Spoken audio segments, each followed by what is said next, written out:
పైన లంచాలు నిలిపివేయండి అంటే తీసుకుంటున్నట్లు సమాచారం మాకు. ఇక్కడ రిజిస్టర్ చేపిస్తే మీరు ఎక్కువ అడుగుతున్నారని చెప్పి తీసుకుంటున్నారు, రైటర్లు తీసుకుంటున్నారు. ఈ స్టాంప్ ధరకు అదనంగా తీసుకుంటున్నారు. 50 రూపాయలు రిజిస్ట్రేషన్ అయితే 50 రూపాయలు రిజిస్ట్రేషన్ స్టాంప్ అయితే 50 రూపాయలు దానికి 80 రూపాయలు తీసుకుంటున్నారు. నేను ఇచ్చిన 80 రూపాయలు ఇచ్చిన 50 రూపాయలు దానికి స్టాంపుకు. ఇక్కడే సార్ ఒకటే ఉంది కదా ఇప్పుడు మనం ఈ స్టాంప్ తీసుకోవడానికి ఒకటి మాత్రమే ఉంది, ఇంకో దగ్గర ఉంది. ఈయన ఆపేస్తే ఆయన ఇస్తాడు, ఆయన ఆపేస్తే ఈయన ఇస్తాడు. అది కూడా ఎంతసేపు ఇస్తాడు, కొద్దిసేపు మాత్రమే ఇస్తారు. 100 రూపాయలు దానికి 130 రూపాయలు తీసుకుంటున్నారు. అంటే ఒక 100 రూపాయలకి 30 రూపాయలు తీసుకుంటే అదనంగా కదా, అది తీసుకోవడం కరెక్ట్ కాదు కదా సార్. ఇక్కడ డాక్యుమెంట్ ఫీజు ఎంత అనేది మీరు ఒకసారి నేమ్ బోర్డు కూడా తగిలియాలి. ఎక్కడెక్కడ ప్రభుత్వం నిర్ణయించినటువంటి ధర, ఏ ప్రాంతానికి ఎంత ఉంది, ప్రభుత్వానికి చెల్లించాల్సినటువంటిది ఎంత, రిజిస్టర్కి ఎంత, లేదా దాన విక్రయకానికి ఎంత, లేదా ఎన్ని రకాలు ఇక్కడ కాదు సార్, బయట అంటే పబ్లిక్ కనిపించాలి. ఇక్కడ రావడానికి భయపడుతున్నారు జనాలు.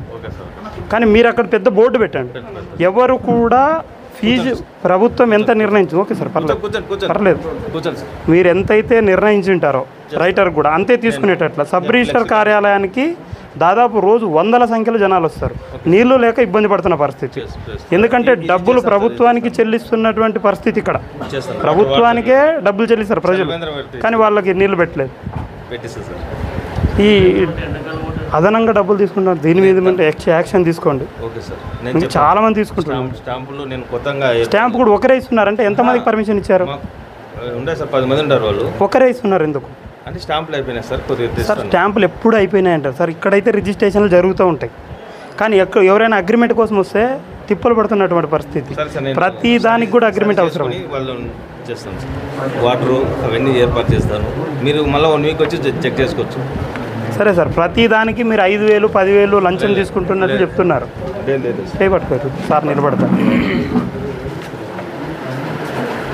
మీరు సార్ మళ్ళీ బోర్డు పెట్టి నేను చేస్తాను. పెద్ద బోర్డు పెట్టండి. ఏ ప్రాంతాలు, ఎన్ని ప్రాంతాలు ఉన్నాయి.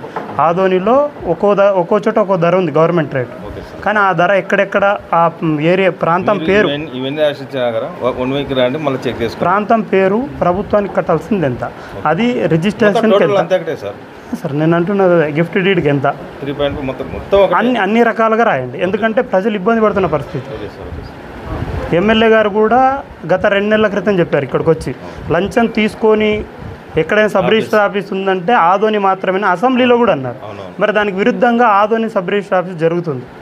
దీని మీద వెంటనే చర్యలు తీసుకోండి, లేదంటే మా ఎమ్మెల్యే గారు వచ్చిన తర్వాత మళ్ళీ ఆయన్ను కూడా కలిసి ఇక్కడ విచారణ చేయించమని చెప్పి ఒక కమిటీ వేయమని చెప్తాం. అది మాత్రం జరుపుకోకుండా చూడండి. మీరు చెప్పినారు కాబట్టి చూస్తాం సార్. రేపు తీసుకొస్తున్నాను, తీసుకొచ్చి వీళ్ళకి సప్లై. అంటే మా దగ్గర స్టాంప్ మీటర్స్ చాలా మంది ఉన్నారు, కానీ కొంతమంది స్టాంప్స్ తెప్పించుకొని వాళ్ళ సొంత అవసరాలు. భాష గారు, నేను రేపు పోతున్నాను స్టాంపుల కోసం. 100 రూపీస్ వచ్చినాయి సార్, నేను తీసుకొచ్చి సప్లై చేస్తాను సార్. ఇక్కడ ఇచ్చేటువంటి ఒక అడ్వకేట్ కూడా ఇస్తున్నాడు ఆయన. 10 రూపాయలు స్టాంప్, మాన్యువల్ స్టాంపు 10 రూపాయలు, దానికి 30 రూపాయలు తీసుకుంటున్నాడు.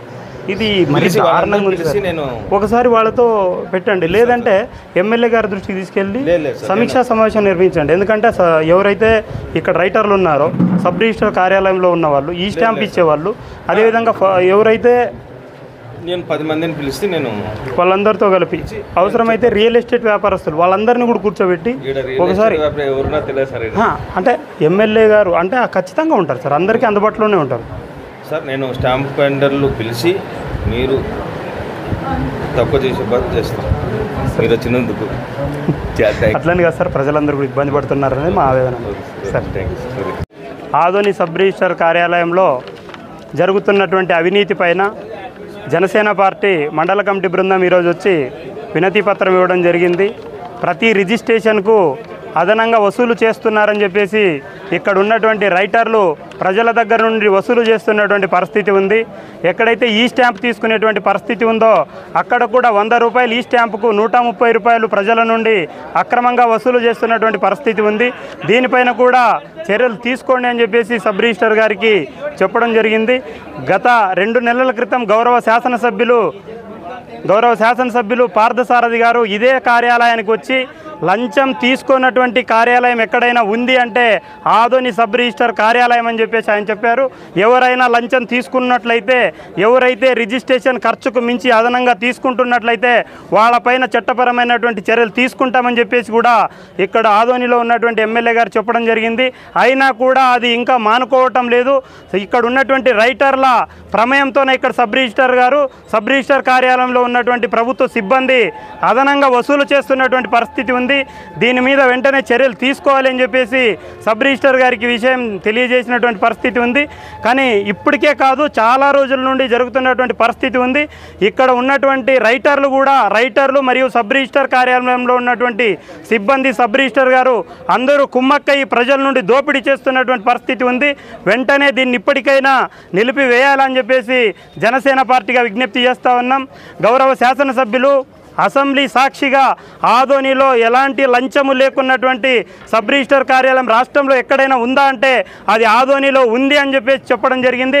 ఆయన మాటకు కూడా విలువలేనటువంటి పరిస్థితి ఆదోని సబ్ రిజిస్టర్ గారు, ఇక్కడ ఉన్నటువంటి రైటర్లు చేస్తున్నటువంటి ప్రయత్నం ఉంది. కానీ ఇప్పటికైనా లంచం తీసుకోవడం మానుకోవాలి అని చెప్తున్నాం. ఇక్కడ సబ్ రిజిస్టర్ స్టాంపు ఇవ్వడానికి దాదాపు ఎక్కువ మందికి 10 మందికి ఇచ్చామని చెప్పేసి సబ్ రిజిస్టర్ గారు చెప్తున్నారు. ఇక్కడ ఇస్తున్నది 2 మాత్రమే, అది కూడా 100 రూపాయలకు 130 రూపాయలు అదనంగా తీసుకుంటా ఉన్నారు. అది కూడా కొంతమందికి మాత్రమే ఇస్తున్నటువంటి పరిస్థితి.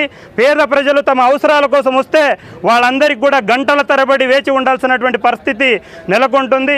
ఇప్పటికైనా దీని మీద ఆదోని సబ్ రిజిస్టర్ గారు వెంటనే చర్యలు తీసుకొని ఇప్పుడు జరుగుతున్నటువంటి ఏదైతే అవినీతి జరుగుతుందో దీని మీద జరగనివ్వకుండా చూడాలి అని చెప్పేసి జనసేన పార్టీగా విజ్ఞప్తి చేస్తూ ఉన్నాం.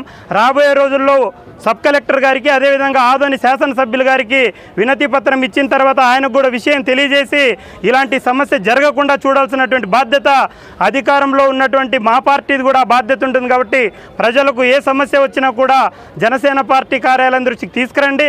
మేము కూడా ఖచ్చితంగా ఎవరైతే అదనంగా తీసుకుంటా ఉన్నారో వాళ్ళపైన ప్రభుత్వం చర్యలు తీసుకునే విధంగా ప్రయత్నం చేస్తాం. నా పేరు తాహేర్ వలి, జనసేన పార్టీ మండల అధ్యక్షులు ఆదోని.